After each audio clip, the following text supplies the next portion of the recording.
જય સ્વામિનારાયણ નાના ભાઈ રઘુવીરજી, કેમ છો? બહુ સારું છે હો મોટા ભાઈ. એ વાલા મહારાજે આ વડતાલ ધામમાં આપણ સર્વને માટે સ્વહસ્તે શિક્ષાપત્રી લખી આપી. એને 200 વર્ષ થયા. એનો અને હા મોટા ભાઈ, સંપ્રદાયમાં ગાદીઓ સ્થાપવા અહીં વડતાલ ધામમાં મહારાજે આપણને ગાદી સ્થાપન વિધિ કરી ધર્મધુરાની બહુ મોટી જવાબદારી સોંપી. હા, એને પણ 200 વર્ષ પૂર્ણ થાય છે એમ કહો છો ને? હા, એમ જ. એ બંનેનો વડતાલ ધામમાં આવતા કાર્તિકી સમયમાં જોરદાર દ્વિશતાબ્દી મહોત્સવ ઉજવાશે.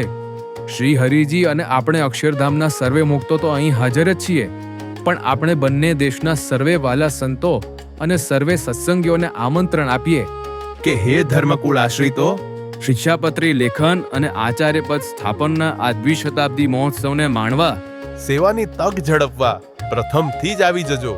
કોઈ વડતાલ ધામે આવવાનું ચૂકી ના જતા, નહીતર પેટ ભરીને પસ્તાશો હો. આવશો ને? જય સ્વામિનારાયણ.